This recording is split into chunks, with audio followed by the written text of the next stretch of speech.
Olá! Você está na plataforma de cursos online da Grande Porte. Eu sou a professora Gabriela e esse é o nosso curso COBOL para Mainframe.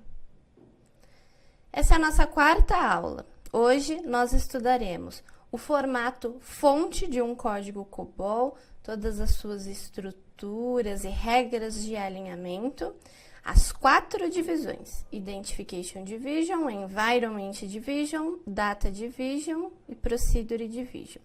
E como a gente estrutura o nosso código dentro dessas 4 divisões. Vamos começar falando sobre o formato fonte de um código COBOL.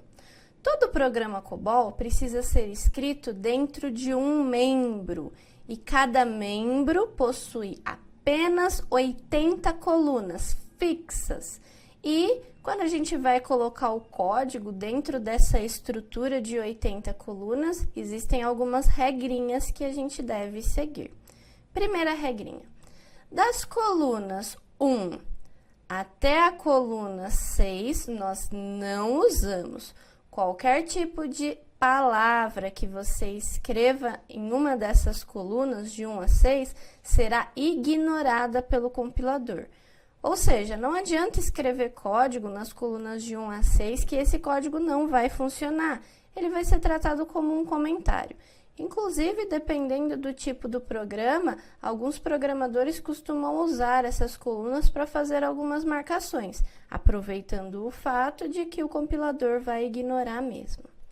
A coluna número 7, ela é uma coluna muito especial. É uma área de indicação.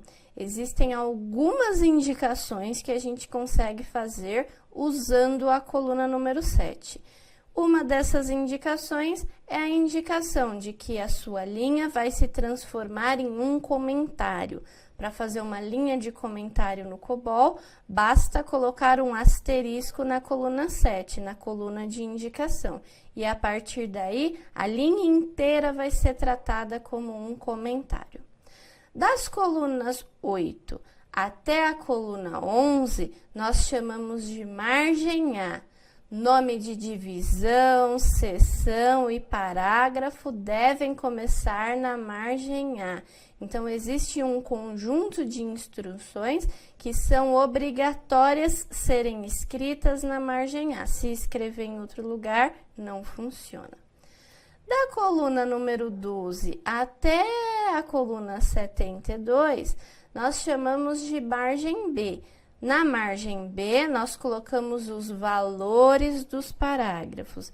Então, é aqui nessa margem bem extensa que nós vamos usar para colocar valor para os nossos parágrafos. E, por último, das colunas 73 até a coluna 80, nós também não usamos. Aqui vai os mesmos comentários do início. Tudo que você digitar vai ser ignorado pelo compilador e, por esse motivo, não devemos escrever nada, a não ser que seja de propósito, que você queira fazer alguma marcação para algum outro colega programador ver posteriormente. Bom, essas regrinhas de formatação, pessoal, precisam ser decoradas, tá certo? Então, todo programador precisa saber que da 1 a 6 não usamos, a 7 é uma área de indicação, da 8 a 11 margem A, da 12 a 72 margem B, da 73 a 80 nós não usamos. Preciso que vocês decorem isso para as próximas aulas. A estrutura de um código COBOL é dividido da seguinte maneira. O código, assim como uma sequência de capítulos de um livro, é estruturado em divisões. Então, a divisão é a separação maior que a gente tem dentro de um código COBOL. Um programa COBOL, ele é separado em 4 divisões. Cada uma das divisões pode ter seções. A seção é uma divisão interna à divisão. E, por último, nós temos o parágrafo. O parágrafo são divisões para a nossa seção. Cada parágrafo vai ter o seu respectivo valor. E essa mesma estrutura hierárquica de que uma divisão possui seções, a seção possui parágrafo e o parágrafo possui valor, ela se repete em todas as nossas divisões. São 4 divisões no COBOL. Então, essa hierarquia também precisa ser entendida. O programador COBOL precisa dominar que divisão é a partição maior que a gente tem, a seção ela está separando a divisão, o parágrafo está interno à seção e, por fim, os parágrafos possuem valores. Isso também precisa estar muito bem claro na visão de um programador COBOL. Divisão, seção, parágrafo, valor dos parágrafos. Como eu comentei, todo o programa COBOL vai ter 4 divisões: a Identification Division, Environment Division, Data Division e Procedure Division. E elas sempre aparecem nesta ordem. Primeiro a Identification, depois a Environment, Data e, por último, a Procedure. Vamos ver para que serve cada uma delas. A primeira divisão, que é a Identification Division, é uma divisão que serve para fazer a identificação do seu programa. Essa divisão ela é especial, ela não tem as sections como separação. Ela tem somente alguns parágrafos que são pré-estabelecidos e até opcionais. O único parágrafo que é obrigatório escrever dentro da Identification Division é o parágrafo Program ID. O parágrafo Program ID, ele vai conter o nome do seu programa. No nosso primeiro projeto, eu coloquei na apostila da aula passada o código completo, não só a lógica que nós fizemos teste de mesa, mas também a estrutura de divisões e seções que vem antes da lógica do programa.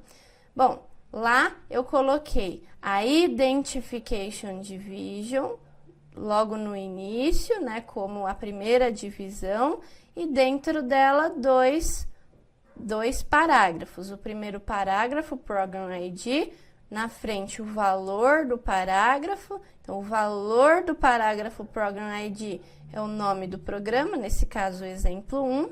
E o parágrafo autor, ele tem como valor Grace. Fiz uma homenagem a Grace Hopper e coloquei aqui o nome dela como autora do programa. Como vocês podem observar, eu coloquei aqui 2 linhas com asterisco na coluna 7. Esse asterisco na coluna 7 indica que essas linhas pontilhadas são linhas de comentário, portanto, serviram somente para organizar aqui a estrutura da minha divisão e separá-la das demais instruções. Bom, como eu comentei anteriormente, nome de divisão, seção que não aparece aqui, e parágrafos começam na margem A, então a partir da coluna número 8.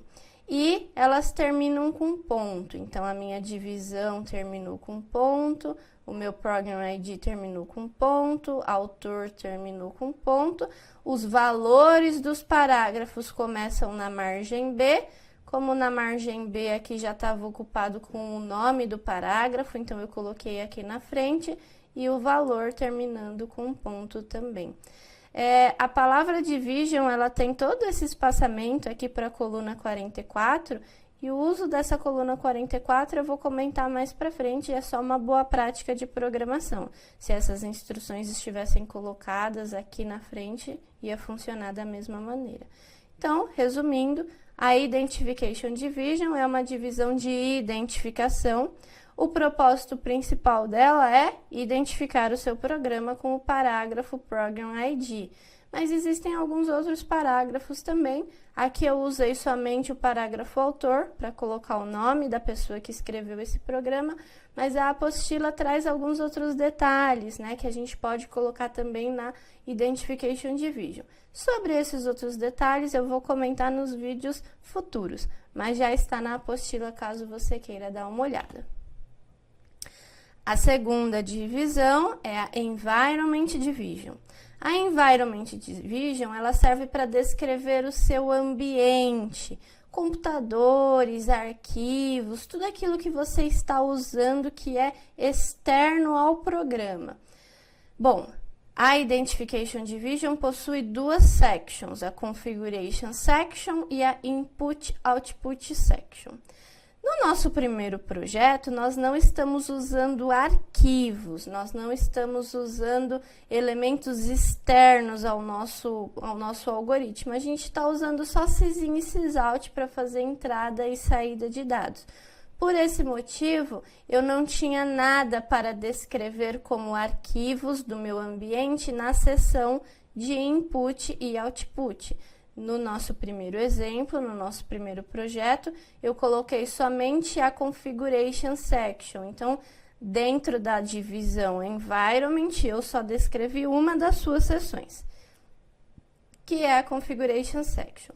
A Configuration Section, ela tem alguns parágrafos de configuração para descrever, por exemplo, o nome do computador que você está usando para fazer o desenvolvimento, o nome do mainframe que vai executar esse algoritmo, mas como esse nosso primeiro exemplo ele é ainda mais simples, eu coloquei somente o parágrafo Special Names, um parágrafo de nomes especiais.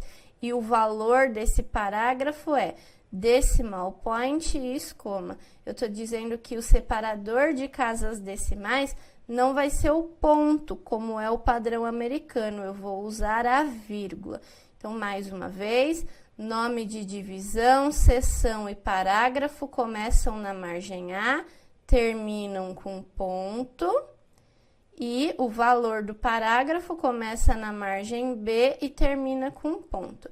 O valor desse parágrafo, eu poderia ter colocado ele aqui na frente, na coluna 44, mas ele ia ficar muito grande, eu acho que ia acabar chegando aqui no nosso limite da coluna 72. Por esse motivo, eu joguei ele para a linha de baixo, margem B, coluna 12, e coloquei o valor do parágrafo Special Names aqui.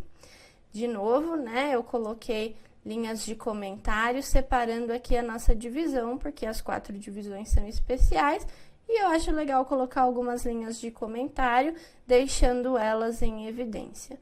Bom, os outros detalhes sobre a Input e Output Section e os outros parágrafos da Configuration Section eu vou comentar em vídeo mais pra frente, mas mais uma vez, lá na apostila eu descrevi elas em detalhes para que vocês já possam se adiantar. A terceira divisão é a Data Division. É na Data Division onde a gente define os layouts dos nossos arquivos, todas as variáveis, constantes, dados que a gente vai receber de outros programas. É dentro da Data Division que a gente declara tudo isso. O que eu estou querendo dizer? Eu estou querendo dizer que no COBOL todas as variáveis são globais, ou seja, você precisa declarar todas as variáveis antes de começar a execução do seu algoritmo, da lógica do seu algoritmo. Todas as variáveis precisam estar declaradas na memória RAM. Todos os seus módulos, né, já que a gente vai usar esse paradigma de modularização, todos os módulos enxergam e acessam as mesmas variáveis. Se nós estivéssemos seguindo o paradigma de variável local, significa que eu posso declarar a variável no meio do meu programa, no meio da minha lógica, e, de repente, uma variável ela só pode ser acessada e manipulada, enxergada por um determinado módulo dentro da minha estrutura modularizada. Não é o nosso caso, todas as variáveis vão ficar acessíveis a todos os módulos, não tem outro jeito de programar COBOL, a Data Division foi feita especificamente para isso. Dentro da Data Division, temos 3 sections, a File Section, Working Storage Section e a Linkage Section. A File Section, como o próprio nome já sugere, serve para declarar variáveis que pertencem a arquivos, que pertencem a layouts de arquivos. Da mesma forma como nós não usamos a Input Output Section lá na Environment Division, na divisão anterior, porque não estamos usando arquivos, apenas sysin e sysout, que é sistema de entrada e saída, aqui na Data Division nós também não vamos usar a File Section, pelo mesmo motivo. Se eu não estou usando o arquivo de entrada e saída, não tenho que declarar dentro da File Section. Por isso eu nem escrevi ela aqui, eu nem usei esta seção. E isso, por enquanto, né? Os nossos próximos projetos com certeza farão uso aí da File Section. A Working Storage Section eu usei, ela está aqui. Então, dentro da Data Division tem a Working Storage Section e na Working Storage Section nós declaramos todas as nossas variáveis de trabalho, todas as variáveis que nós estamos inventando para fazer a lógica do nosso algoritmo funcionar. Não tem relação direta com arquivo ou com algum outro elemento externo. A sintaxe de declaração de variáveis no COBOL é a seguinte. Primeiro, nós colocamos um número que representa o nível da variável. Os níveis classificam as variáveis em duas categorias. Variáveis que são independentes e variáveis que são dependentes. As variáveis dependentes são aquelas variáveis que pertencem a um grupo. Por exemplo, a variável dia, ela muito provavelmente pertence a um grupo chamado data, que tem outras duas variáveis, mês e ano. Então, dia, mês e ano são três variáveis dependentes, elas dependem de um grupo chamado data. Mas tudo isso varia muito pela semântica e lógica do programador que está usando. As variáveis que são independentes são aquelas que não estão relacionadas ou que não estão diretamente relacionadas a nenhuma outra variável. Aqui no nosso exemplo número 1, eu coloquei todas as nossas variáveis com o nível 77. Esse nível está indicando que as nossas 4 variáveis são independentes, uma não depende da outra. Mais para frente, nos outros projetos, a gente comenta mais sobre os exemplos de variáveis dependentes e vamos fazer uso, claro, nos nossos projetos. Então, nível 77 é uma variável independente, nome da variável, quantidade de horas trabalhadas. Lembrando que no COBOL, se você quiser declarar variáveis com algum tipo de separação, a gente pode usar o hífen, não o underline. E a gente não faz diferenciação entre letras maiúsculas e minúsculas, por isso é uma boa prática representar tudo sempre em maiúsculo. Então, variável independente, chamada QTDHRSTRAB, de quantidade de horas trabalhadas. PIC é a abreviação da palavra picture e indica que na frente nós vamos falar o tipo e o tamanho dessa variável. Essa variável quantidade de horas trabalhadas, ela é do tipo 9. O 9 representam variáveis numéricas, variáveis que vão guardar números e que a gente consegue fazer conta com esses números. Então, variável independente, chamada QTDHRSTRAB, abreviação de picture, indicando que o tipo é numérico e que essa variável vai ter um total de 4 casas. Então, eu consigo representar números com até 4 dígitos. Nesse caso, de 0 até 9.999. O ponto no final faz parte da sintaxe e é obrigatório.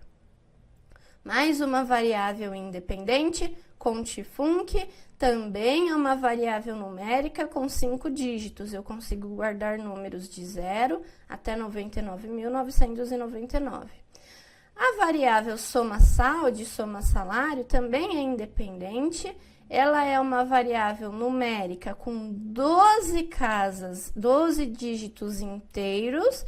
Esse Vzinho é de virtual, indicando que aqui tem uma separação para casas decimais. É uma feliz coincidência que em português, vírgula também comece com V, então você pode interpretar que soma-salário é uma variável numérica de 12 casas inteiras, uma vírgula, e esse 99 no final está indicando que tem 2 casas depois da vírgula.